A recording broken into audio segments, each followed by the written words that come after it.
May kailangan po kayo? May impormasyon kami na nandito raw si Benji Castor. Benji Castor? Wala akong kilalang ganun dito eh. Pasensya na ho Demi, sandali! Miss! Miss! Hindi ka na. Tumakot pa tayo. May mga polis na dyan. Buksan mo ang pinto! Pag di mo binuksan to, mapipilitan mo sirain to! Miss! Ba, alam namin nandiyan ka! Buksan mo yung pinto!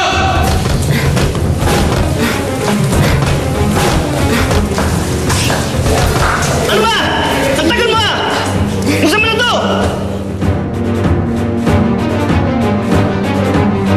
Benji! Miss! Miss! Ayun siya! Ayun siya! Kasabay! Bilis to! Tingnan mo si Benji. Ano kuya? Wala akong pakita dyan. Ano huli niyan eh? Nasa kamay! Mga pulis to! Ibaba mo yung pen! Ibaba mo yung pen! Benji Castor, hinuli ka namin sa magpatay. Yan nga yung sinasabi ko dito kay Sharina. Iba na yung panahon ngayon. Dapat talaga mag-ingat ka kung sino yung pagkakatiwalaan mo. Lalo na sa puso mo. Naku, ang daming mga loko-lokong lalaki dyan. Ay, naku, Desa. Kunti na lang talaga matinong lalaki ngayon. At isa na si Junic doon. Kaya lang, wala. Nawala na siya dahil kay Benji. Nelson, nahuli raw si Benji. Buti naman nahuli na yung mga kriminal na yun. Tara, punta natin sila. Ate.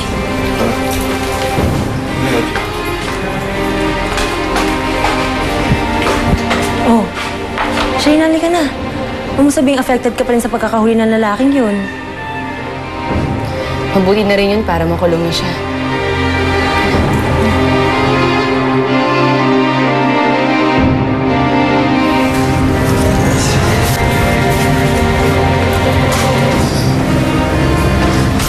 Hoy!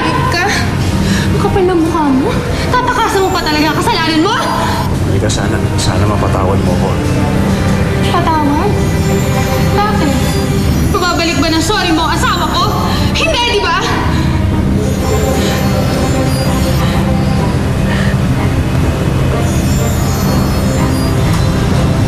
Sorry.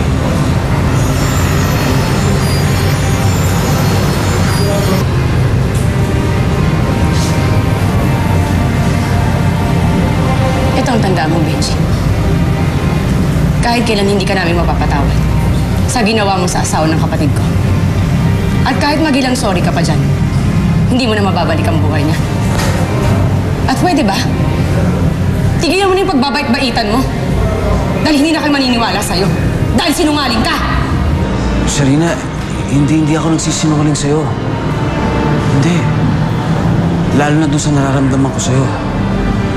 Totoo yun. Sharina, mahal kita. At kahit ikaw ang dumidiin sa akin ngayon, walang kaso sa akin. Tama na! Tama na, Benji.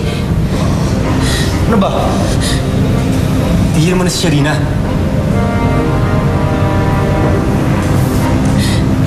Ganyan ka ba ka-desperado? Gagawin mo lahat ng palusot para lang batakpan yung kasalanan mo? Napakasama mo, Benji.